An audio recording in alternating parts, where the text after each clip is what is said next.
हाजिर होने का मौका नसीब हुआ है। चूंकि पिछले दिनों यहाँ से करीबी इलाकों में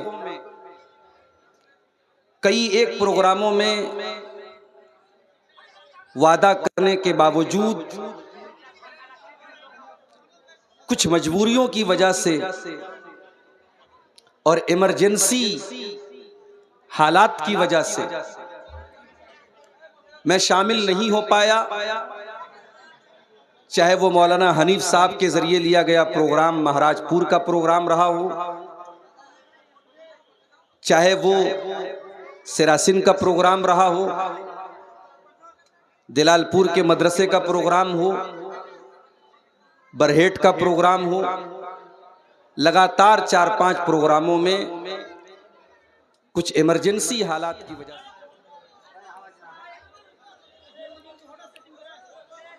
वाशहदु अल्ला इलाहा इल्लल्लाहु वहदहु ला शरीका लह वाशहदु अन्ना मुहम्मदन अब्दुहु व रसूलुहु या अय्युहल्लज़ीना आमनुत्तक़ुल्लाहा हक़्क़ तुक़ातिही वला तमूतुन्न इल्ला व अंतुम मुस्लिमून या अय्युहन्नास तक़ू रब्बकुमुल्लज़ी ख़लक़कुम मिन नफ़्सिन वाहिदह व ख़लक़ मिन्हा ज़ौजहा व बत्त मिन्हुमा रिजालन कसीरन व निसाअ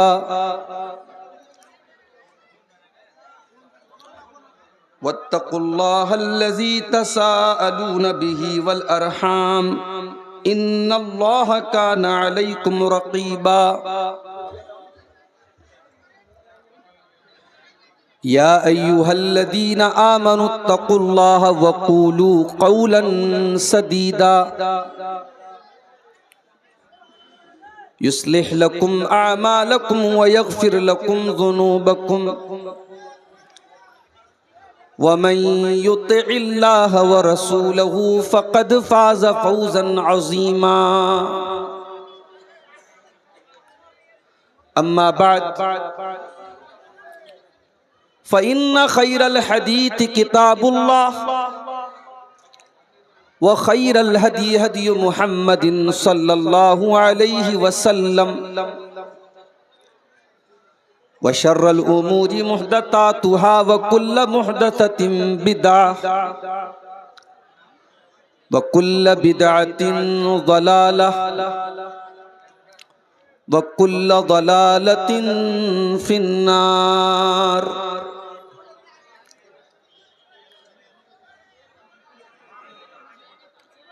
अऊज़ु बिल्लाहि मिनश शैतानिर रजीम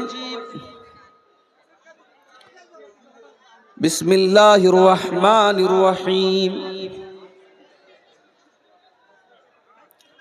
इन तजतनिबू कबाइर मा तुनहौना अन्हु नुकफ्फिर अन्कुम सय्यिआतिकुम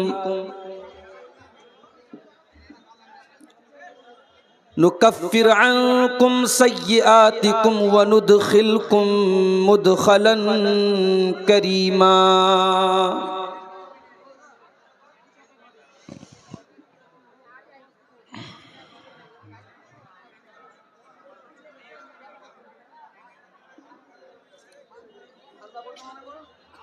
फितने इश्क में मुब्तला हो गए, फितने इश्क में मुब्तला हो गए, अजनबी रास्तों में फना हो गए। जानते हैं सभी पर न माने कोई, जानते हैं सभी पर न माने कोई, इस मोबाइल से हम बेहया हो गए। जाने मन जाने जा आपसे प्यार है, रोज़ो शब रस्मी जुमलों की तकरार है। जाने मन जाने जा आपसे प्यार है, रोज़ो शब रस्मी जुमलों की तकरार है। रस्मी जुमलों की जद में कई मर्दो जन, नफ्सो शैतान के हम नवा बन गए। इस मोबाइल से हम बेहया हो गए, इस मोबाइल से हम बेहया हो गए। गैर महरम के गम में परेशान हैं, दौरे हाजिर के ऐसे मुसलमान हैं। गैर महरम के गम में परेशान हैं, दौरे हाजिर के ऐसे मुसलमान हैं।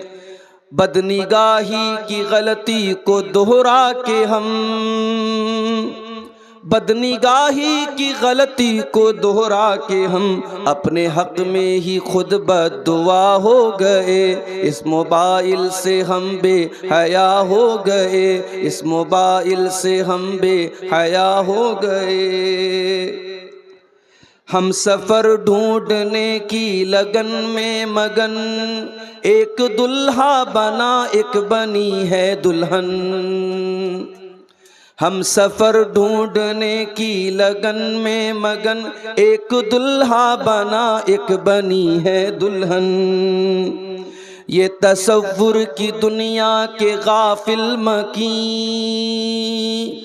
ये तसव्वुर की दुनिया के गाफिल मकी, इख्तिलाती बहर में फना हो गए। इस मोबाइल से हम बेहया हो गए।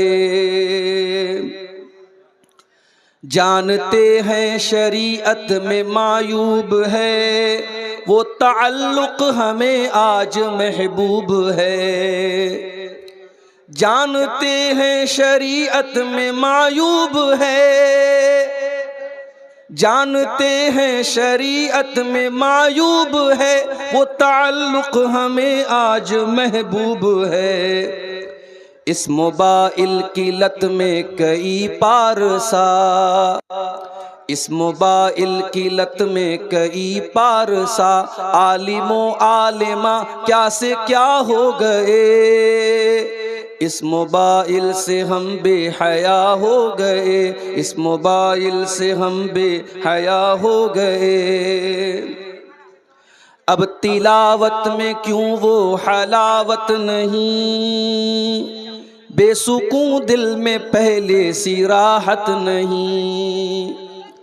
अब तिलावत में क्यों, अब तिलावत में क्यों वो हलावत नहीं, बेसुकून दिल में पहले सी राहत नहीं। जिक्र के नूर की दिल में आमद नहीं, जिक्र के नूर की दिल में आमद नहीं। जिक्र के नूर की दिल में आमद नहीं, खुशनुमा ज़हनो दिल बदनुमा हो गए। इस मोबाइल से हम बेहया हो गए। गैर महरम के गम में जो गमगीन है, ज़ाहिरन नेक अंदर से बददीन है। गैर महरम के गम में जो गमगीन है, ज़ाहिरन नेक अंदर से बददीन है। खालिक़े दिल को दिल में बसाते नहीं, खालिक़े दिल को दिल में बसाते नहीं। मेरे अशआर से वो खफा हो गए, मेरे अशआर से वो खफा हो गए। इस मोबाइल से हम बेहया हो गए।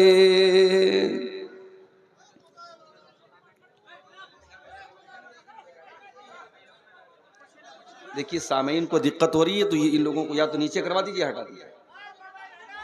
बार बार डिस्टर्ब होगा तो मेरे लिए तो बहुत दिक्कत होगी। मोबाइल वाला তোমরা নিজের মোবাইলকে নিচে করো, নিচে করো, মোবাইল গালাকে নিচে করো, নিচে হনে ফটো লাও, এই করো, রেকর্ডিং করো। মোবাইল গালাকে নিচে করো, যত ইউটিউবার আছো নিচে করো, মোবাইল গালাকে নিচে করো।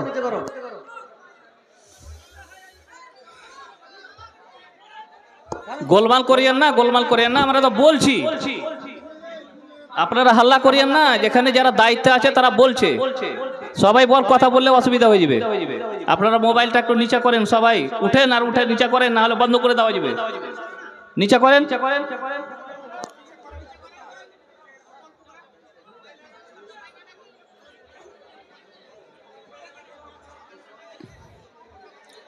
सदर मोहतरम, उलमाए किराम, जिम्मेदारान जमात, मोहतरम बुजुर्गों, नौजवान भाइयों, माँ और बहनों, प्यारे बच्चों, जमालपुर के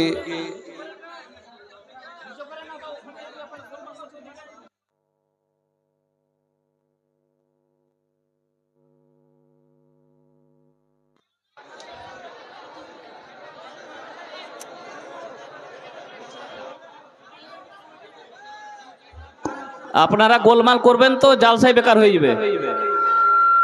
মেহমানের খাতির করেন, সবাই কথা বললেন না। এখানে যারা জিম্মেদার আছে তারা কথা বলছে, এটা যথেষ্ট হয় না নাকি? আপনারা কথা বলছেন। এই মোবাইলওয়ালার ভাইরা, আপনারা নিচে করেন, না হলে হটান এখান থেকে।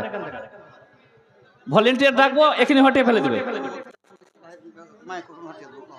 5 মিনিটের মধ্যে হটিয়ে দেবো এখান থেকে। 5 মিনিটের মধ্যে আপনারা নিচে করেন, না হলে হটিয়ে দেওয়া যাবে। সবারই সুবিধা দেখেন, টাইম এমনিতে অল্প আর আপনারা ডিস্টার্ব করছেন। जमालपुर का ये प्रोग्राम जो मस्जिद की तामीर के सिलसिले में मुनक़िद हुआ है, आज के इस प्रोग्राम में हमने अल्लाह के फजलो करम से, उसकी तौफीक से हाजिर होने का मौका नसीब हुआ है। चूंकि पिछले दिनों यहां से करीबी इलाकों में कई एक प्रोग्रामों में वादा करने के बावजूद कुछ मजबूरियों की वजह से और इमरजेंसी हालात की वजह से मैं शामिल नहीं हो पाया। चाहे वो मौलाना हनीफ साहब के जरिए लिया गया प्रोग्राम महाराजपुर का प्रोग्राम रहा हो, चाहे वो सिरासिन का प्रोग्राम रहा हो, दिलालपुर के मदरसे का प्रोग्राम हो, बरहेट का प्रोग्राम हो, लगातार 4-5 प्रोग्रामों में कुछ इमरजेंसी हालात की वजह से मैं शामिल नहीं हो पाया। बहुत सारे लोगों को डाउट था कि आज के प्रोग्राम में भी मैं आ पाऊंगा या नहीं आ पाऊंगा। और जब दोपहर में मैं यहां के कुछ भाइयों के साथ 4 व्हीलर से फरक्का से इस गांव में आ रहा था, तो मैंने देखा कि रास्ते में जितनी जान पहचान वाली दुकानें मिल रही थी, ये लोग बार बार उनको इत्तला दे रहे थे कि देखिए मौलाना साहब आ गए हैं, आप लोग 9 बजे तक आ जाइए। मसला मेरे साथ ये भी है कि मुझे अभी 11:40 पे ट्रेन भी पकड़ना है पाकुड़ से। कलकत्ता जाना है, वहां से मेरा आगे का सफर है, बेंगलोर की फ्लाइट है मेरी सुबह 5 बजे। वक्त बहुत महदूद है और मैं मसले की नज़ाकत को भी समझ रहा हूं कि प्रोग्राम चंदे का प्रोग्राम है। मुझसे पहले जो बुजुर्ग मौलाना बैठे हुए थे वो चंदा कर रहे थे, मेरा दिल चाह रहा था कि वो और चंदा करें। आप हजरात उनके हाथ पे लाला के चंदा दे भी रहे थे, लेकिन मजबूरी ये भी है कि मुझे 11 बजे स्टेज भी छोड़ना है। तो मेरी गुजारिश आपसे ये रहेगी, तकरीर तो मुझे जो करना है मैं करूंगा इंशाअल्लाह। आखिर में कुछ 15-20 मिनट आप हजरात जो बहुत अच्छी तरीके से इस जलसे के मकसद को जानते हैं, आप हजरात यहाँ पर आएंगे और मेरे ज़रिए आप इस मस्जिद की तामीर में इंशाअल्लाह आप हिस्सा लेंगे, ताउन करेंगे।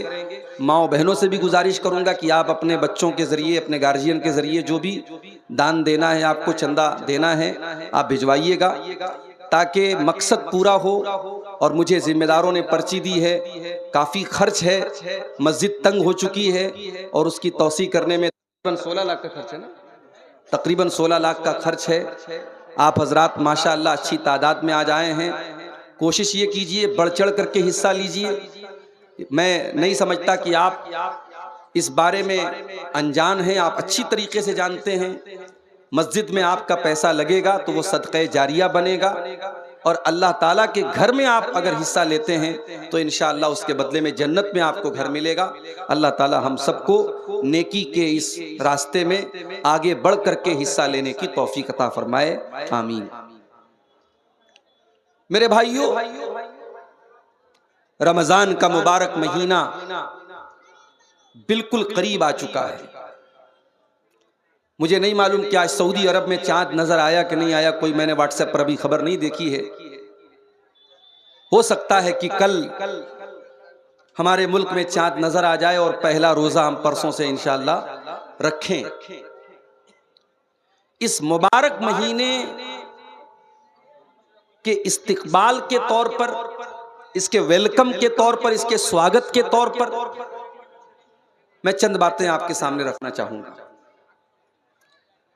हमारी और आपकी एक आदत है, हमारे घर में जब कोई बड़ा मेहमान आता है तो हम उस मेहमान के हिसाब से तैयारी करते हैं। कुछ नहीं करते तो कम से कम अपने घर को, अपने कमरे को, अपने आंगन को, अपने मेहमान खाने को हम साफ करते हैं कि भाई हमारा मेहमान आ रहा है, वो एक अच्छा मैसेज लेकर के जाए। रमजान का मुबारक महीना ये भी एक मेहमान बन के आ रहा है और ये इतना मुबारक मेहमान है कि जब ये महीना आता था अल्लाह के प्यारे नबी सल्लल्लाहु अलैहि वसल्लम अपने सहाबा को खुशखबरी सुनाते थे। आप बताते थे सहाबा को कि बहुत बेहतरीन महीना आ चुका है, बहुत बरकत वाला महीना आ चुका है। नसई की सही रिवायत है, जब रमजान का महीना आता था अल्लाह के नबी अपने सहाबा से फरमाते थे, अताकुम रमजान शहरुन मुबारकुन फरदल्लाहु अज़्ज़ा व जल्ला अलैकुम सियामा। ऐ मेरे सहाबा, रमजान आ चुका है, बरकत वाला महीना आ चुका है, रोजे तुम्हारे ऊपर फर्ज किए गए हैं। तुफ्तहु फी अब्वाबुस समा, इस महीने में आसमान के दरवाजे खोल दिए जाते हैं। व तुगलक़ु फी अब्वाबुल जहीम, और जहन्नम के दरवाजे बंद कर दिए जाते हैं। व तुगल्लु फी मरदतुश शयातीन, और इस महीने में सरकश किस्म के शैतानों को कैद कर दिया जाता है, जकड़ दिया जाता है। लिल्लाहि फीहि लैलतुन हिय खैरुम मिन अल्फि शहर, अल्लाह की कसम इस महीने में एक रात ऐसी है जो 1000 महीनों से बेहतर है। मन हुरिमा खैरहा फक़द हुरिमल खैर कुल्ला, जो उस रात की इबादत से महरूम हो गया, जो उस रात की भलाई से महरूम हो गया, वो तमाम भलाइयों से महरूम हो गया। ये मुबारक महीना बिल्कुल करीब आ चुका है। इस मुबारक महीने के आने से पहले हम जरा अपना अपना जायजा लें कि हम रमजान में एंट्री करने जा रहे, रमजान में दाखिल होने जा रहे, हमारा हाल क्या है। कहीं ऐसा तो नहीं कि हम गुनाहों की दलदल में डूबे हुए हैं। कहीं ऐसा तो नहीं दुनिया में हमारे घर में मेहमान आता है, हम अच्छा कपड़ा पहनते हैं, घर को सजाते हैं, आंगन को सजाते हैं, और रमजान का महीना आ रहा है और हम और आप अल्लाह की नाफरमानियों में डूबे हुए हैं, गुनाहों में डूबे हुए हैं, हमारे दिल गंदगियों से भरे हुए हैं। मेरे प्यारे साथियों, इस मेहमान के लिए अपने आप को तैयार करो, और इस मेहमान के लिए अपने आप को तैयार करना है तो सबसे पहला काम यही करो कि तौबा करो अल्लाह ताला से। हमें से बहुत सारे लोग ऐसे हैं, पिछले साल वो हमारे बीच में थे, इस साल वो हमारे बीच में नहीं है। उनमें बुजुर्ग लोग भी हैं, 80-90 साल के होकर के अल्लाह के पास चले गए, और ऐसे भी लोग आपके बीच में रहे होंगे जो बिल्कुल नौजवान थे, यंग थे, और किसी बीमारी में, किसी हादसे में, किसी एक्सीडेंट में उनका इंतकाल हो गया और वो अल्लाह को प्यारे हो गया। मुझे याद है इसी झारखंड के इलाके में 1 महीना भी शायद नहीं हुआ होगा, देवघर के इलाके में मेरा प्रोग्राम था, और अगले दिन मुझे बनारस जाना था। सुबह मेरी क्लास का मामला था, वहां भी ऐसा ही हुआ। रात में 11-11:30 बजे तक मेरी तकरीर हुई, और वहां रात भर का प्रोग्राम नहीं होता। उन लोगों ने कहा ठीक है मौलाना, आपकी तकरीर आखिरी होगी और आप करके निकल जाइएगा। 4 व्हीलर से मैं वहां गया था, और तकरीर करके जैसे ही मैं वहां से निकला हूं, आधा घंटे के बाद फोन आया कि यहां बहुत बड़ा हादसा हो गया।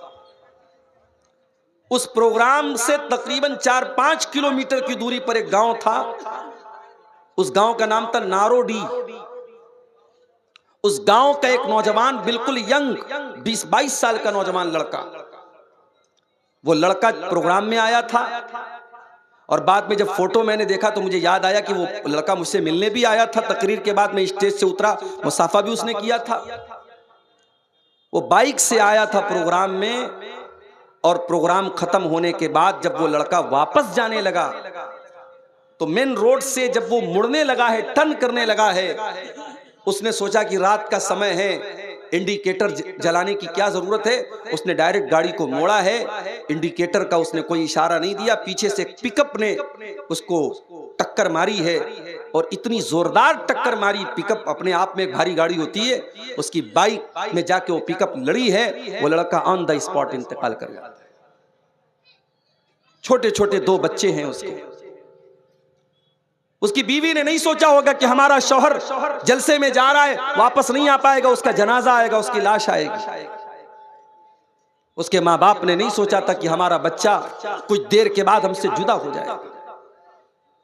मगर यही कड़वी सच्चाई है मेरे प्यारे साथियों, मौत आती है और हमारी हंसती खेलती जिंदगी को उदासी और गम में बदल देती है।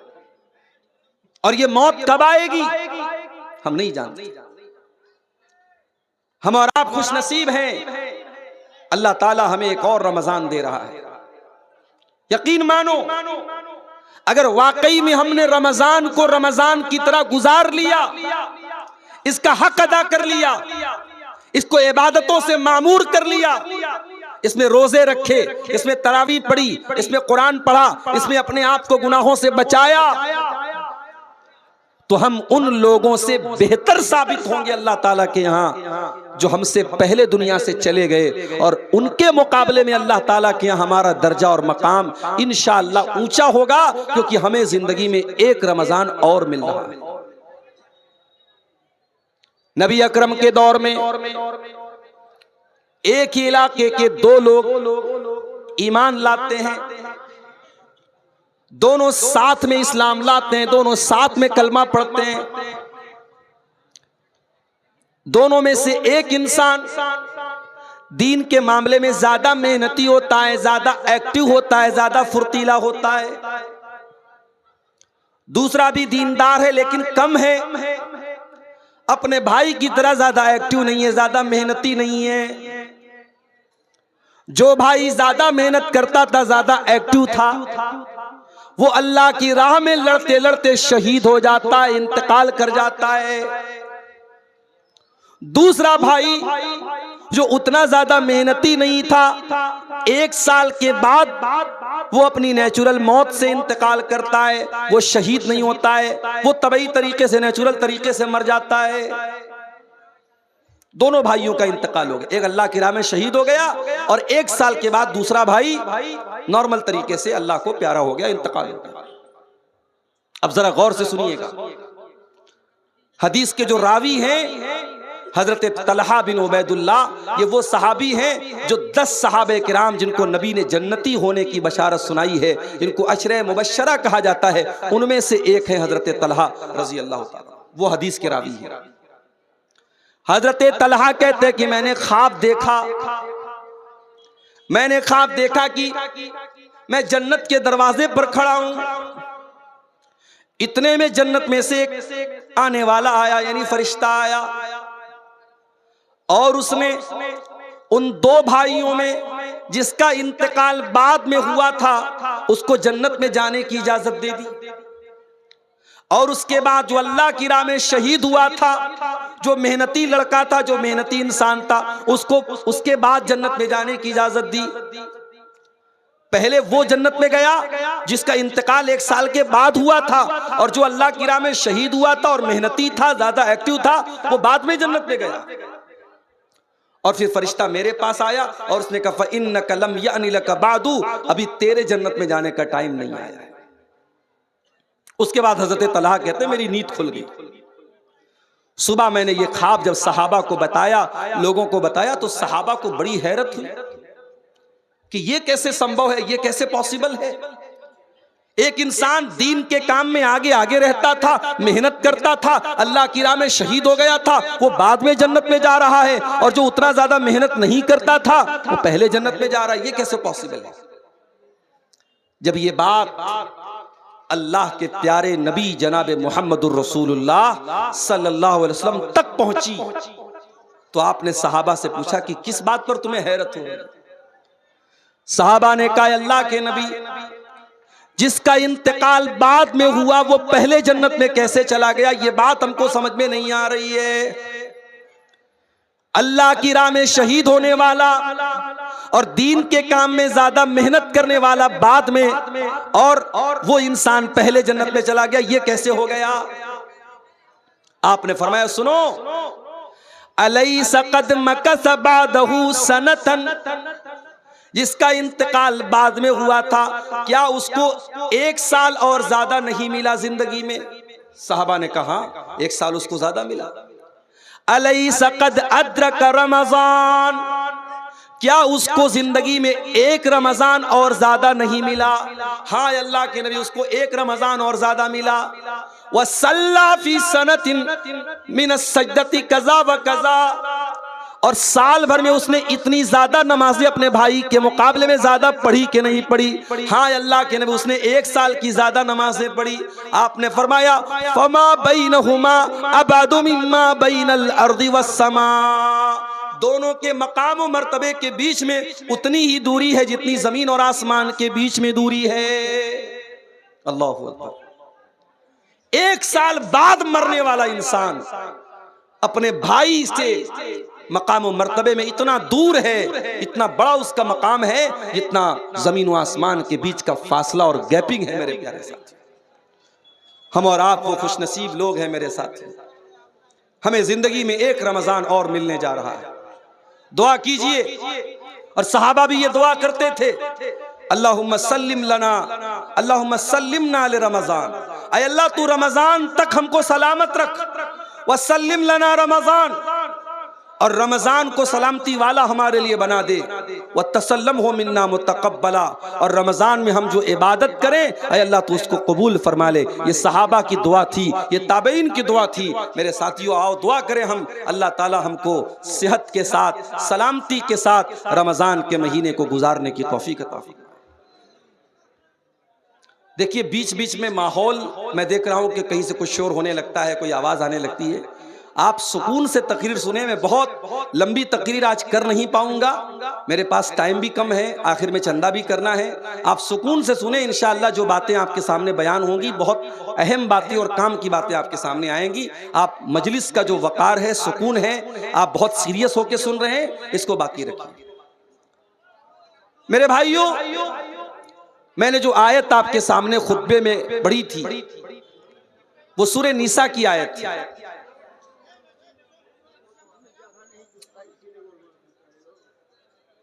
सूरह निसा की उस आयत में अल्लाह ताला ने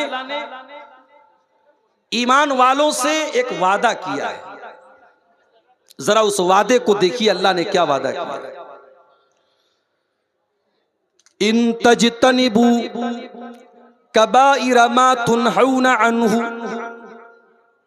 अगर तुम बचोगे बड़े बड़े गुनाहों से, कबीरा गुनाहों से, इन तजतनिबू कबाइर मा तुनहूना अन्हु, अगर तुम उन बड़े बड़े गुनाहों से बचोगे जिनसे तुमको मना किया जाता है, रोका जाता है, इन तजतनिबू कबाइरा मा तुनहौना अन्हु नुकफ्फिर अन्कुम सय्यिआतिकुम, अगर तुम कबीरा गुनाहों से बचोगे, अगर तुम बड़े बड़े गुनाहों से बचोगे तो हम बाकी के गुनाहों को तो ऐसे ही माफ कर देंगे।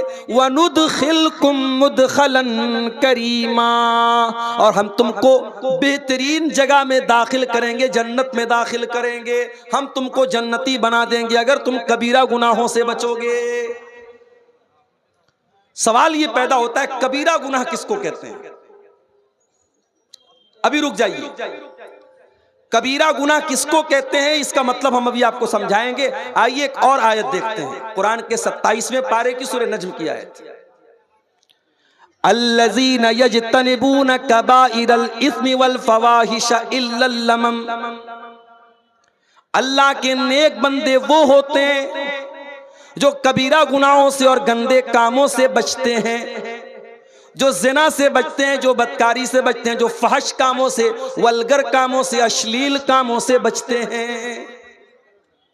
इल्लल लमम, हाँ अगर कभी पैर फिसल जाए, कभी कोई छोटी मोटी गलती हो जाए तो अलग बात है इंसान होने के नाते, लेकिन अल्लाह के नेक बंदों की पहचान यही है कि वो बड़े बड़े गुनाहों से बचते हैं। अल्लज़ीना यजतनिबूना कबाइरल इस्मि वल फवाहिश इल्लल लमम, अल्लाह फरमाता है वो बड़े बड़े गुनाहों से बचते हैं अल्लाह के नेक बंदे। इन्ना रब्बका वासिउल मगफिरा, बेशक तुम्हारा रब बहुत ज्यादा माफ करने वाला है। हुवा आलमु बिकुम इज अंशाकुम मिनल अर्दी, अल्लाह तो तुम्हें तब से जानता है जब तुम्हें अल्लाह ताला ने मिट्टी से पैदा किया था। तुम्हारे बाप आदम को अल्लाह ताला ने मिट्टी से पैदा किया था। व इज अंतुम अजिन्नतुन फी बुतून उम्महातिकुम, और अल्लाह ताला तो तुमको तब भी जानता था जब तुम माँ के पेट में थे, अभी पैदा भी नहीं हुए थे, माँ के पेट में थे तुमको डॉक्टर भी देखने के लिए अल्ट्रासाउंड कराता था। अल्ट्रासाउंड के जरिए तुम्हारे मूवमेंट को देखता था, तुम्हारे जिंदगी को देखता था डॉक्टर। वहां माँ के पेट में भी तुमको अगर कोई जानता था तो अल्लाह जानता है। इंसानों, अपनी औकात से ज्यादा उछल कूद मत मचाओ। तुम्हारा अल्लाह तुमको तब से जानता है जब तुम माँ के पेट में थे। फला तुज़क्कू अनफुसकुम, अपने आप को ज्यादा पाक साफ बनने की कोशिश न करो। अल्लाह तुम्हारी एक एक कमजोरी को जानता है, एक एक गुनाह को जानता है। हुवा आलमु बिमन इत्तका, अल्लाह को खूब पता है कि कौन अल्लाह से डरने वाला है, कौन मुत्तकी है, कौन परहेजगार है।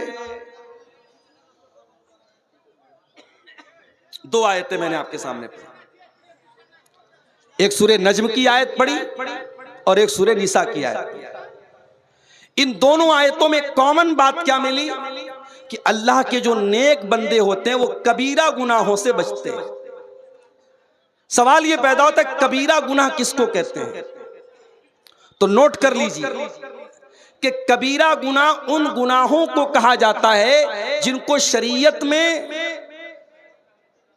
जिनके करने वाले के ऊपर जहन्नम की वईद सुनाई गई, जिसके करने वाले पर कुरान में या अल्लाह के रसूल की हदीसों में कहा गया हो कि अगर ये काम करोगे तो जहन्नम में जाओगे, वो कबीरा गुनाह।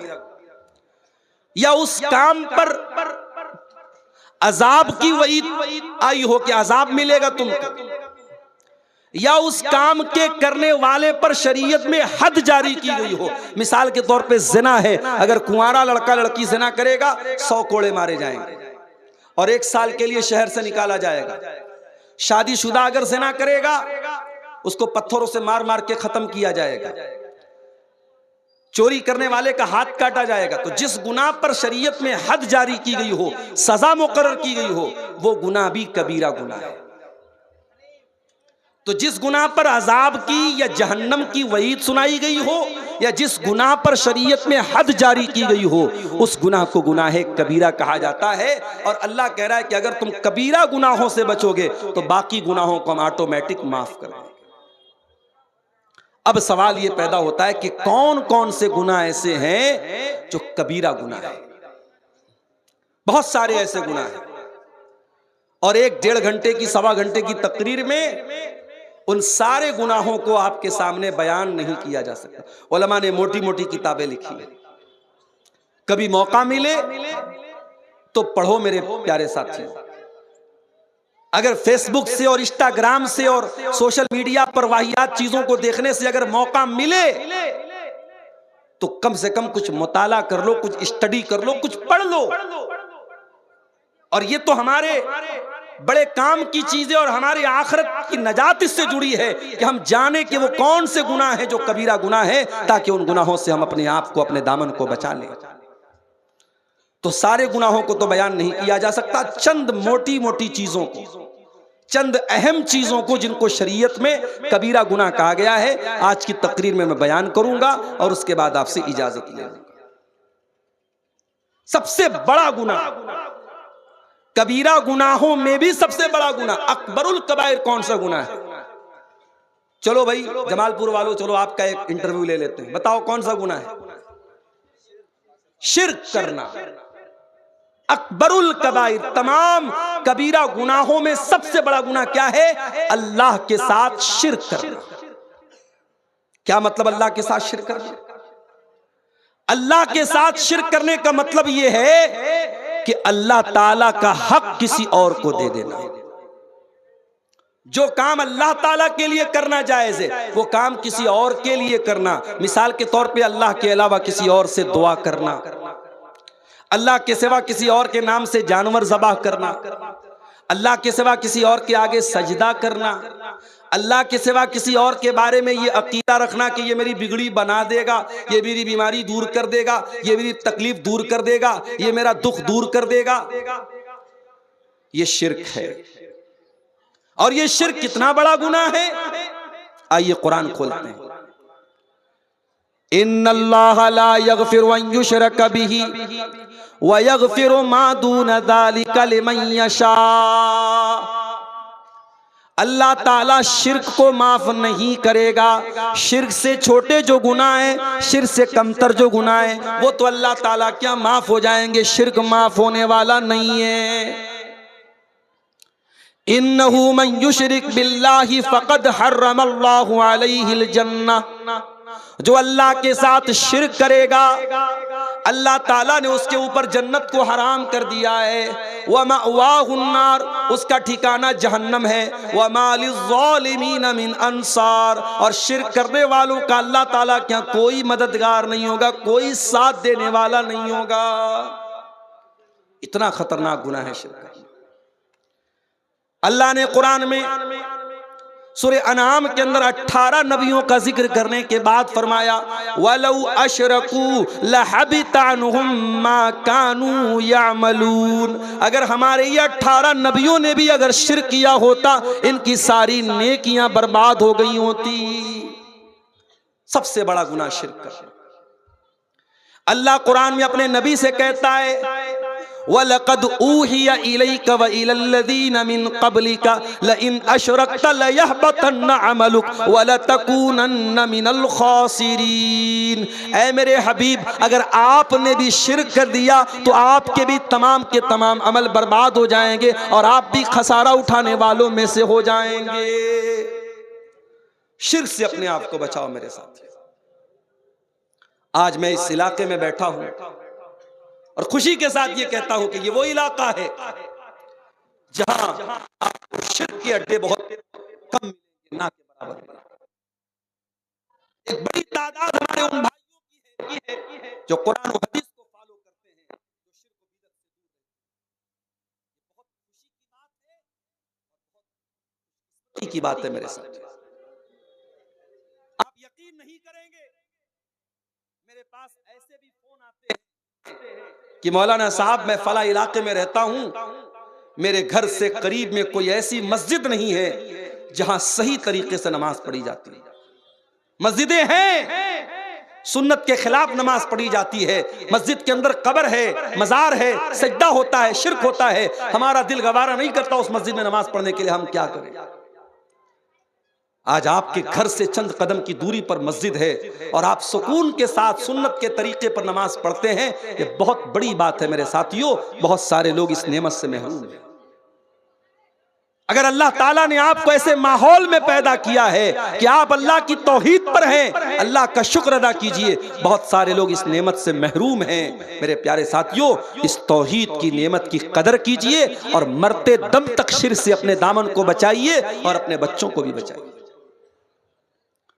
कभी कभी ऐसा भी होता है, बाप तो बहुत तौहीद वाला है, लेकिन बाप ने बच्चों की तरबियत नहीं की, बच्चों को मदरसे में नहीं पढ़ाया, बच्चों को कुरान नहीं पढ़ाया, बच्चों को दीनियात नहीं पढ़ाई। बच्चा कहां पढ़ता था? कॉन्वेंट में पढ़ता था। बाप तो बड़ा खुश था कि साहब मेरा बेटा तो इंग्लिश मीडियम में पढ़ता है, मेरी बच्ची तो इंग्लिश मीडियम में पढ़ती है, हाई फाई इंग्लिश बोलती है। घर में आती पहले पापा को देख के गुड नाइट पापा, गुड मॉर्निंग पापा बोलती है। माँ बाप तो इसी में खुश हो गए साहब।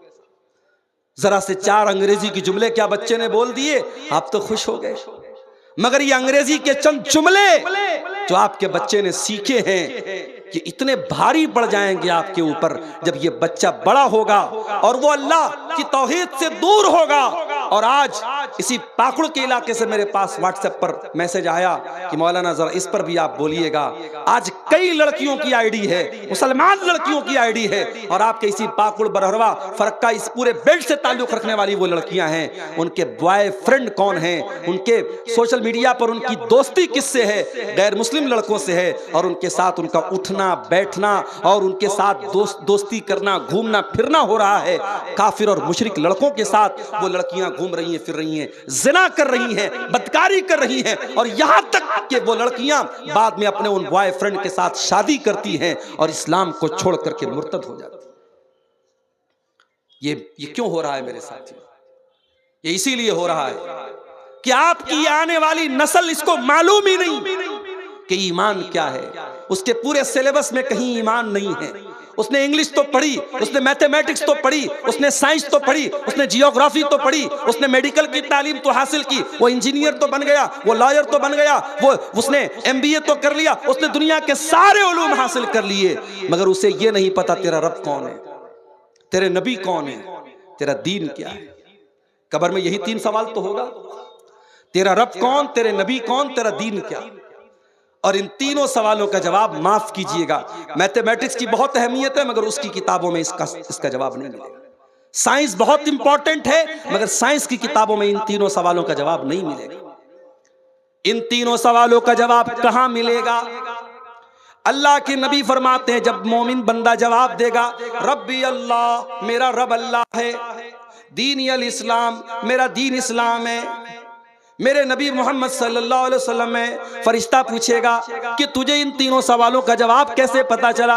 बंदा कहेगा, करातु किताब अल्लाह, करातु किताब अल्लाह फआमनतु बिही वसद्दक़तु बिही। मैंने कुरान को पढ़ा था, मैंने अल्लाह की किताब को पढ़ा था, मैं कुरान पर ईमान लाया था, मैंने कुरान को सच्चा माना था, कुरान के जरिए मुझे इन तीनों सवालों का जवाब मिला।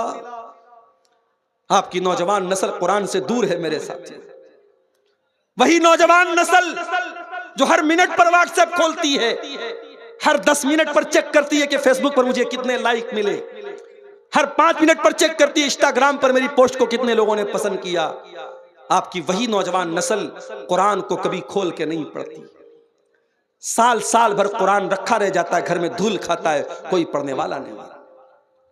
मेरे प्यारे साथियों, जब तक आप कुरान नहीं पढ़ेंगे, हदीसों को नहीं पढ़ेंगे, आप दीन का इल्म हासिल नहीं करेंगे, आपको पता ही नहीं चलेगा तौहीद क्या है, शिर्क क्या है। इसीलिए अल्लाह कुरान में कहता है, इन्नमा यख्शल्लाह मिन इबादिहिल उलमा, अल्लाह के बंदों में अल्लाह से वही डरेगा जो आलिम होगा। आलिम का मतलब जो अल्लाह को जानेगा। जितना आप अल्लाह को जानोगे, अल्लाह के बारे में इल्म हासिल करोगे, उतना अल्लाह का डर आपके दिल में पैदा होगा। इसीलिए हजरत लुकमान जब अपने बच्चे को नसीहत करते हैं तो पहले अल्लाह का इंट्रोडक्शन कराते, अल्लाह के बारे में बताते हैं। या बुनैया इन्नहा इन तकुम मिस्काल हब्बतिन मिन खरदलिन फतकुन फी सखरतिन औ फिस समावाति औ फिल अर्दि याति बिहल्लाह इन्नल्लाह लतीफुन खबीर। ऐ मेरे बच्चे, अगर एक राई के दाने के बराबर भी कोई चीज आसमानों में कहीं होगी, किसी चट्टान के नीचे छुपी हुई होगी, जमीन में कहीं होगी, अल्लाह ताला एक राई के दाने के बराबर चीज को सामने ले आएगा। अल्लाह ताला तो बारीक से बारीक चीज की खबर रखने वाला है।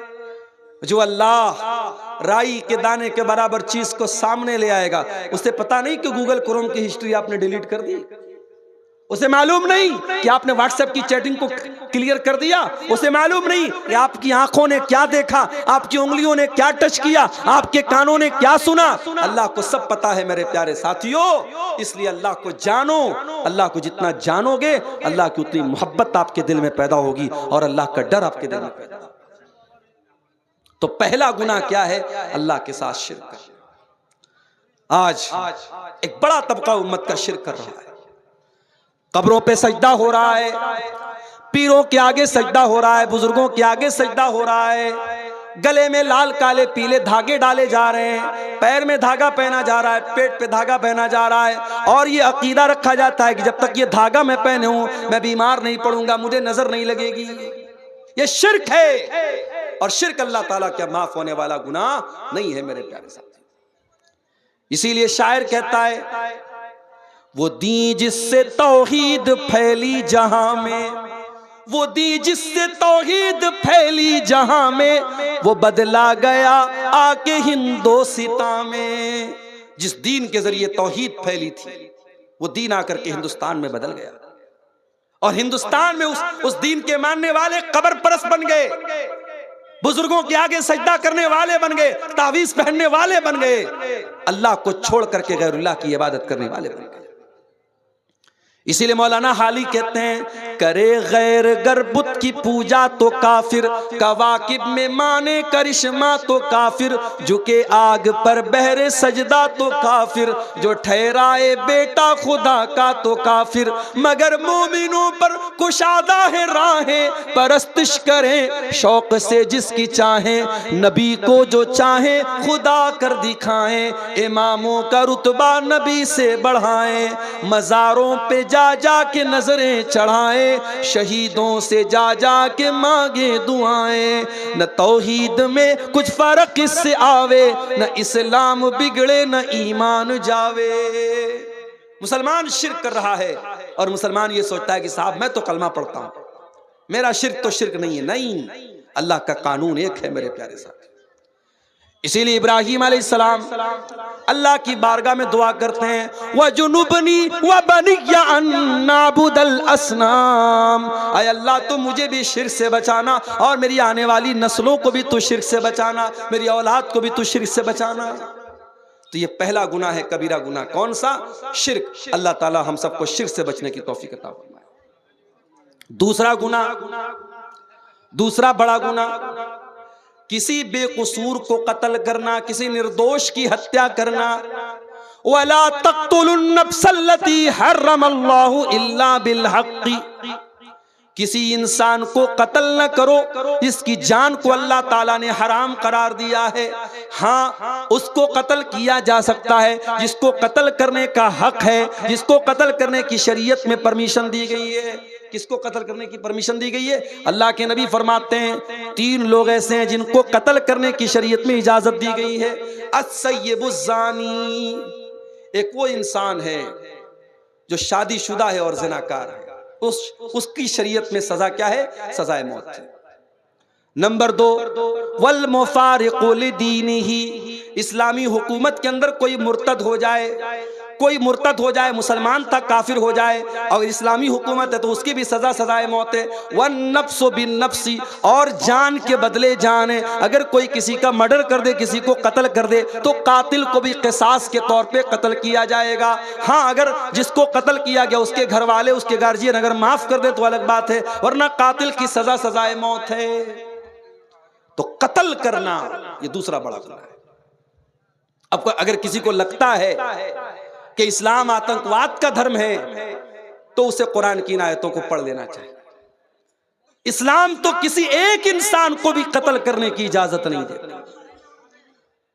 बेकसूर लोगों को बम से उड़ा देना, ये सब कुछ हो सकता है, इस्लाम नहीं हो सकता है। ये काम किसी भी मजहब का मानने वाला करे, इस्लाम का मानने वाला अगर ये काम करता है तो कान खोल करके सुन ले, इस्लाम का दामन इससे बरी है। इस्लाम बेगुनाहों की हत्या करने की इजाजत नहीं देता है। और आगे बढ़िए, तीसरा कबीरा गुनाह, वला यज़्नून, अल्लाह के नेक बंदे जिना नहीं करते। जिना करना, बदकारी करना, ये तीसरा बड़ा गुनाह है। इतना बड़ा ये गुनाह है कि कुरान में अल्लाह ने जब जिना का जिक्र किया, ये नहीं फरमाया कि जिना मत करो, फरमाया वला तक़रबुज़्ज़िना इन्नहु कान फ़ाहिशतन व साअ सबीला। जिना के करीब भी मत जाओ, जिना के करीब भी मत जाओ, ऐसा कोई काम ही मत करो कि जिना की नौबत आए।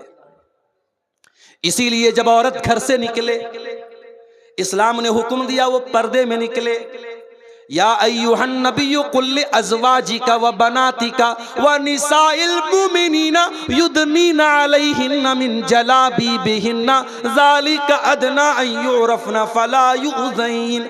ऐ नबी, अपनी बीवियों से कह दीजिए, अपनी बेटियों से कह दीजिए और तमाम मुसलमान औरतों से कह दीजिए, जब वो घर से निकलें तो अपने ऊपर जिल्बाब डाल लें, अपने ऊपर चादर डाल लें, अपने हुस्न की नुमाइश न करें, अपनी खूबसूरती को जाहिर न करें, पर्दे में रहें। ये पर्दा उनकी पहचान बनेगा, ये पर्दा दुनिया को बताएगा ये इज्जतदार लड़कियां हैं और कोई उनको छेड़ने की जरूरत नहीं करेगा। ये पर्दे का हुक्म क्यों दिया गया? ताकि ज़िना के कोई करीब भी न जाए। मर्दों को हुक्म दिया गया, कुल लिल मुमिनीन यगुद्दू मिन अबसारिहिम। ऐ नबी, मोमिन मर्दों से कह दीजिए अपनी निगाहों को नीची रखें, व यहफ़ज़ू फ़ुरूजहुम, और अपनी शर्मगाह की हिफाजत करें। ये निगाहों को नीची रखने का हुक्म क्यों दिया गया? ताकि आप ज़िना के करीब न जाएं। नौजवान लड़का शादी के काबिल हो जाए, नौजवान लड़की शादी के काबिल हो जाए, क्यों हुक्म दिया गया कि जल्दी से उसकी शादी की जाए ताकि कोई ज़िना के करीब न जाए? फरमाया या माशर शबाबी मन इस्तता मिनकुमुल बा। ऐ नौजवानों, जब तुम शादी के काबिल हो जाओ तो निकाह कर लो। फ़इन्नहु अग़ज़्ज़ु लिल बसर व अहसनु लिल फ़र्ज। इसलिए कि जब शादी करोगे तो तुम्हारी आंखें झुक जाएंगी और तुम्हारी शर्मगाह महफूज हो जाएगी। ज़िना के करीब भी मत जाओ, इसीलिए कहा गया उसको, उसी के लिए जल्दी से निकाह करने का हुक्म दिया गया। अभी एक मैसेज आया मेरे पास कि एक लड़की है, औरत है, वो कहीं निकाह करना चाह रही है, कोई लड़का है, दीनदार लड़का है, लेकिन बाप राजी नहीं है लड़की का। क्यों? उसकी कास्ट अलग है। हमारे यहाँ बड़ा मसला ये कि कास्ट भी चलती है। शेख है तो शेख में ही शादी करेगा, अंसारी है तो अंसारी में ही शादी करेगा, जिस बिरादरी का इंसान है उसी बिरादरी में निकाह करेगा। जबकि इस्लाम में कोई कास्टिज्म तो नहीं है, इस्लाम में कोई बिरादरीवाद तो नहीं है। अब भाई बाप राजी नहीं है, लड़का दीनदार है, नमाजी है, सब कुछ है, लेकिन बाप राजी। अब लड़की किसी के जरिए मसला पूछवा रही है कि मौलाना साहब, शरीयत तो ये कहती है कि लड़की की शादी उसके वली की इजाजत के बगैर नहीं हो सकती, और मेरा बाप दीनदार लड़के से शादी न करके मेरी शादी बेदीन से कर रहा, मैं क्या करूं? अब हम लोग भी कभी कभी परेशान हो जाते कि क्या जवाब दें। भाई इस्लाम में लड़की के निकाह के लिए कंडीशन है, शर्त है कि लड़की के वली का राजी होना। अगर लड़की का बाप जिंदा है तो बाप वली है, और लड़की अपने बाप को राजी किए बगैर शादी नहीं कर सकती। लेकिन अब यहां सिचुएशन ये है कि लड़की किसी दीनदार लड़के से निकाह करना चाह रही है और कोई ऐप भी उसके अंदर नहीं, और लड़की का बाप तैयार नहीं है, और लड़की का बाप जिससे निकाह करना चाह रहा है वो लड़का दीनदार नहीं है। अब मैंने इस पर जब मसला देखा, उलमा के फतवे देखे, तो अल्लामा इब्न उसैमीन का एक फतवा देखा। उन्होंने कहा कि अगर किसी ऐसी सिचुएशन में लड़की का बाप गलत जगह लड़की की शादी कर रहा है, जो रिश्ता सही नहीं है, लड़का दीनदार नहीं है, और लड़की का बाप सिर्फ उसकी जमीन जायदाद और दौलत देकर के शादी कर रहा है, तो ऐसी कंडीशन में लड़की के वली होने के हक से वो महरूम हो जाएगा, और उस इलाके के जो जिम्मेदार लोग होंगे, जो आलिम होंगे बड़े, या जो उस इलाके का जो जिम्मेदार होगा, उसको लड़की जाएगी और वहां जाकर के अपना केस रखेगी, और वो वली बन करके उस लड़की का सही जगह निकाह कराएगा। ऐसी सूरत में लड़की का बाप अपने हक से महरूम हो जाएगा। तो शरीयत ने ये सारे रास्ते क्यों बताए मेरे प्यारे साहब? ताकि हम जिना के करीब भी न जाए। आज हालात क्या हैं? लड़की घर से निकलती है, उसका पूरा शरीर नजर आता है, बेपर्दा और बेहया होकर के वो लड़की घर से निकलती है। और जो लड़कियां कॉलेजों और स्कूलों में पढ़ती हैं वो तो ये समझती है कि भाई ये पर्दा वर्दा तो ये मदरसे में पढ़ने वाली लड़कियों को सूट करता है, हम तो अप टू डेट है, हम तो हाई फाई हैं, उनको अपने सर पे तो पट्टा रखने की जरूरत भी महसूस नहीं होती है। याद रखो मेरी प्यारी बहनों, मेरे माओ बहनों, ये आपका पर्दा, ये आपके ईमान की अलामत, आपके मुसलमान होने की अलामत है। अल्लाह कुरान में अपने नबी से कहता है, वकुल्लिल मुमिनाति यग़ज़ुज़्न मिन अबसारिहिन्ना व यहफ़ज़्न फ़ुरूजहुन्ना। ऐ नबी, मुसलमान औरतों से कह दीजिए, मोमिना औरतों से कह दीजिए कि वो अपनी शर्मगाह की हिफाजत करें, अपनी आंखों को पस्त रखें। वला युबदीन ज़ीनतहुन्ना, और अपनी जीनत को जाहिर न करें, अपनी खूबसूरती को जाहिर न करें। यहां तक कहा अल्लाह ने, वलयज़रिबना बिखुमुरिहिन्ना अला जुयूबिहिन्ना। ऐ मुसलमान औरतों, तुम अपने दुपट्टे को अपने सीने पर रखो। बाप सामने है, बेटा सामने है, अपना भाई सामने है, महरम रिश्तेदार सामने है, महरम के सामने भी औरत अपने दुपट्टे को सीने पर रखेगी, गरेबान पर रखेगी। अपने महरम के सामने भी औरत को बेपर्दा होने की इजाजत नहीं है, अपनी जीनत को ढांपने का हुक्म दिया गया। क्यों कहा अल्लाह के नबी ने कि जब कोई लड़का लड़की, जब कोई मर्द औरत अकेले में मिलते हैं, ला यखलुवन्न रजुलुन बिइम्रातिन इल्ला वसालिसुहुम शैतान। जब कोई मर्द किसी औरत से अकेले में मिलता है तो तीसरा शैतान होता है। क्यों कहा? ताकि जिना के करीब भी ना जाए। और आज कान खोल के सुन लो, ये जिना का बहुत आसान रास्ता सोशल मीडिया के जरिए से पैदा हुआ है। ये व्हाट्सएप पर जो बातें हो रही हैं, ये जो फेसबुक के जरिए इंट्रोडक्शन हो रहा है, माफ कीजिएगा, मैंने ऐसे केस भी देखे हैं, लड़का मदरसे का पढ़ा हुआ आलिम है, लड़की मदरसे की पढ़ने वाली आलिमा है, सारी जिंदगी कुरान और हदीस पढ़ते पढ़ाते रहे हैं, मगर इस सोशल मीडिया ने उनको भी जिना के गड्ढे में डाल दिया है। शैतान तो आलिम के साथ भी लगा है, शैतान तो आलिमा के साथ भी लगा है। खबरदार, अपनी बहनों से कहना चाहूंगा और उनके गार्जियन से भी कहना चाहूंगा, लड़कियां अगर अभी छोटी हैं, क्या जरूरत है उनके हाथ में मुस्तकिल एक मोबाइल देने की? मैं ये नहीं कहता लड़कियां मोबाइल इस्तेमाल ना करें, अभी बच्ची छोटी है, अभी क्लास 8-9 में पढ़ रही है, उसके हाथ में अपना पर्सनल मोबाइल होना क्यों जरूरी है? जब लड़कियां समझदार हो जाएं, मैच्योर हो जाएं, तब उनको मोबाइल दीजिए और इस नसीहत के साथ मोबाइल दीजिए कि ये मोबाइल नहीं है, ये दो धारी तलवार है। इस तलवार से तुम अपने आप को भी कत्ल कर सकती हो, अपनी इज्जत का जनाजा भी इसी मोबाइल से निकाल सकती हो। अपनी बहनों से कहना चाहूंगा, अगर आपको फेसबुक पर आईडी बनाने का शौक है तो बनाओ। अगर आप ये कहती है कि हम फेसबुक का इस्तेमाल अल्लाह के दीन की तबलीग के लिए करते हैं और अच्छी चीजों को शेयर करते हैं, इस बात की गारंटी मुझे दे दीजिए कि आप किसी के साथ चैटिंग नहीं करेंगे। शैतान कहां से हमें जिना के रास्ते पे लेके जाएगा, हम सोच भी नहीं सकते। मेरे साथ मुसलमान लड़की फेसबुक चला रही है, दूसरा मुसलमान लड़का उसके प्राइवेट चैट बॉक्स में आता है, अस्सलाम वालेकुम मेरी इस्लामी बहन कैसी हो तुम। पहले सलाम से बात शुरू होती है, इस्लामी बहन कह करके बात शुरू करता है और फिर मुलाकातें और बातें और लंबी चौड़ी बातें और एक दूसरे का इंट्रोडक्शन, और फिर शैतान कहां लेके पहुंचा देता है, बदकारी और ज़िनाकारी तक लेके जाके पहुंचा देता है। इसलिए खबरदार, सोशल मीडिया के इस फितने से अपने दामन को बचाओ। मैंने शुरू में जो तकरीर के पहले एक नज्म पढ़ी थी, उस नज्म में भी मैंने यही पैगाम दिया था। इस मोबाइल से हम बेहया हो गए, आज बेहयाई इस मोबाइल ने बहुत फैला दिया है मेरे साथ। आप यकीन नहीं करेंगे, छोटी छोटी बच्चियां, क्लास 8 क्लास 9 में पढ़ने वाली बच्चियां, आज जब वो स्कूलों में जाती हैं तो अब वो बहुत अच्छे घर से ताल्लुक रखती हैं, दीनदार घर है, बाप नमाजी है, भाई नमाजी है, माँ नमाजी है, घर में दीन का माहौल है। लेकिन जब स्कूल में जाती हैं तो वहां दूसरी लड़की कहती है, अरे तेरे कितने बॉयफ्रेंड हैं। ये बॉयफ्रेंड बनाने का कल्चर, ये गर्लफ्रेंड बनाने का कल्चर, ये लड़का लड़कियों का दोस्ती करने का कल्चर, फिर मिलने जुलने का कल्चर, ये आज हमारे समाज को बर्बाद कर रहा है, हमारी छोटी छोटी बच्चियों को जिना के रास्ते पे लेके जा रहा है। आज आप बड़े बड़े शहरों की बात नहीं कर रहा हूं, ये पाकुड़ तो एक छोटा शहर है। आप पाकुड़ चले जाएं, फरक्का चले जाएं, मालदा चले जाएं, आप मुसलमानों की किसी बस्ती में चले जाएं, आज जो जिना की अड्डे हैं, जो होटल्स हैं, जो पार्क हैं, जो रेस्टोरेंट्स हैं, कोई ऐसा जिना का अड्डा नहीं मिलेगा जहां आपको कोई बुर्का नशीन लड़की, बुर्का पोस्ट लड़की आपको न मिल जाए। आज जिना के इन अड्डों पर आपकी बुर्का वाली इस्लामी बहनें भी पाई जा रही हैं। ये पूरी कौम के लिए चुल्लू भर पानी में डूब मरने का मकाम है मेरे साथ।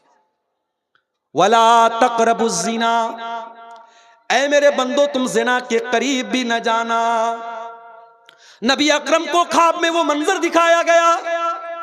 आपने देखा कि एक तंदूर है, जिस तंदूर के अंदर कुछ मर्द और औरत उल्टे लटके पड़े हैं और नीचे से आग के शोले आते हैं और उनकी शर्मगाहों में दाखिल हो रहे हैं। और जब उनकी शर्मगाह में वो शोले जाते हैं, वो चिल्लाने लगते हैं। आपने पूछा ये कौन लोग हैं, ये कौन लोग हैं जिनको ये दर्दनाक अजाब दिया जा रहा है? फरमाया गया हाउला इज़्ज़ुनात वज़्ज़वानी, ऐ अल्लाह के नबी ये आपकी उम्मत के जिनाकार मर्द और जिनाकार औरतें हैं। बड़ी दर्दनाक सजा है जिना और बदकारी की। ये चंद लम्हों की लज्जत आपकी आखिरत को बर्बाद कर देगी। इसलिए मेरे भाइयों, ये तीसरा बड़ा गुनाह है जिनाकारी करना। इससे अपने दामन को बचाओ। और आगे बढ़िए, वह अकुलुर रिबा, सूद खाना, ब्याज खाना। ब्याज खाना आज कहीं बंधन लोन के नाम से, कहीं जो है औरतों को लोन देने की स्कीम के नाम से, अलग अलग तरीके से सूद और ब्याज के तरीके हमारे समाज में चल रहे हैं। कहीं हैवी डिपॉजिट के नाम पे, कहीं अपने खेत को दूसरे को पैसा दे करके, बड़ी रकम दे के खेत को दे दिया गया और वो खेत से फायदा उठा रहा है और हम उसके पैसे से फायदा उठा रहे हैं। ये तमाम शक्लें आप अपने उलमा से पूछिए कौन सी शक्ल सूद है, कौन सी शक्ल सूद नहीं है। अगर सूद है और आप सूद की रकम खा रहे हैं तो आप अपनी आखिरत को बर्बाद कर रहे हैं मेरे साथियों। अल्लाह कुरान में कहता है यमहकुल्लाहु रिबा व युर्बिस सदक़ात, अल्लाह ताला सूद को मिटाता है और सदका खैरात को बढ़ाता है। सूद खा करके आप अपने माल की बरकत को खत्म कर रहे हैं मेरे साथी। ये सूद बहुत बड़ा गुनाह है, इतना बड़ा गुनाह है कि कुरान कहता है फ़इल्लम तफ़अलू फ़ाज़नू बिहर्बिम मिनल्लाहि व रसूलिही, अगर तुम सूद खाना नहीं छोड़ोगे तो अल्लाह से और उसके रसूल से जंग करने के लिए तैयार हो जाओ। तो सूद खाना बहुत बड़ा गुनाह है। वह अक्लो मालिल यतीम, यतीम का माल खाना भी कबीरा गुनाह है। यतीम का माल खाना भी बड़ा गुनाह है। इन्नल्लज़ीना याकुलून अमवालल यतामा ज़ुल्मा, जो यतीम का माल खाते हैं इन्नमा याकुलून फी बुतूनिहिम नारा, वो अपने पेट में जहन्नम की आग भरते हैं। कभी किसी यतीम का माल मत खाओ। अगर आपके भाई का इंतकाल हो गया और आपके भाई के छोटे छोटे बच्चे यतीम बच्चे हैं तो बेदर्द बेरहम न बन जाओ और ये मत कहो शरीयत की दुहाई देते हुए कि अरे इन यतीमों का कुछ नहीं बनता, मेरे बाप की मीरास में तो मेरा हक बनता है, मेरा भाई तो मर गया, बाप की जिंदगी में उसका नहीं बनता। उन यतीमों पर तरस खाओ और अपने बाप से कह करके उन यतीमों को भी उन वसीयत का हक दिलवाओ ताकि वो बच्चे जो है वो यतीम बच्चे महरूम न रह जाए। और एक दो बातें और बयान करके फिर हम जलसे के असल मकसद की तरफ आएंगे और आप सबसे अपील करेंगे कि आप आइए और मेरे हाथ पर आप मस्जिद के लिए जो चंदा है वो देते हुए जाए। मेरे पास अब वक्त बिल्कुल 20 मिनट का वक्त बचा है। एक दो बातें और बयान करके हम चंदे की तरफ आते हैं। कबीरा गुनाहों की बात हम कर रहे हैं मेरे साथ। कबीरा गुनाहों में एक बहुत बड़ा गुनाह नमाज का छोड़ना है। जो लोग नमाज छोड़ते हैं जानबूझ करके, वो कान खोल करके सुन लें, नमाज का छोड़ना बहुत बड़ा गुनाह है, कबीरा गुनाह है। अल्लाह ने कुरान में 16वें पारे में जहां अपने नबियों का जिक्र किया, नबियों का जिक्र करने के बाद फरमाया फ़ख़लफ़ मिन बादिहिम ख़ल्फ़ुन अज़ाउस सलाता वत्तबउश शहवाति फ़सौफ़ यल्क़ौन ग़य्या। मेरे नबियों के बाद ऐसे नालायक लोग आए जिन्होंने अपनी ख्वाहिशात की पैरवी की और जिन्होंने नमाजों को बर्बाद किया, नमाजों को छोड़ दिया। ऐसे लोग जहन्नम की आग में डाले जाएंगे। नमाज की पाबंदी करो मेरे साथियों, नमाज किसी हाल में माफ नहीं। आज मस्जिद की तामीर के लिए जलसा हो रहा है। मस्जिद क्यों बनती है? नमाज पढ़ने के लिए। मगर हमारा हाल क्या है? मस्जिद तो बना ली शब भर में ईमा की हरारत वालों ने। किसकी तरफ से? अच्छा अच्छा। देखिए मैं सबका नाम नहीं ले पाऊंगा, ये हमारे बुजुर्ग हैं, इन्होंने मस्जिद की तामीर के लिए ये बिस्मिल्लाह किया है। अल्लाह ताला अब्दुल रकीब साहब, अच्छा अब्दुल लतीफ साहब, ये मौलाना अब्दुल लतीफ साहब ने, कितना है पैसा ये? 5,000 रुपया। अल्लाह ताला मौलाना की उम्र में बरकत अता फरमाए, मौलाना के इल्म व अमल में और उनकी सेहत में अल्लाह ताला बरकत दे और अल्लाह ताला उनके इस चंदे को कबूल फरमाए। मेरे प्यारे साथियों आ जाइए, मेरे पास वक्त बहुत कम है, 15 से 20 मिनट का टाइम बचा है। अल्लाहु अकबर। ये देखिए मोतियुर रहमान भाई ने 500 रुपये का चंदा पेश किया है।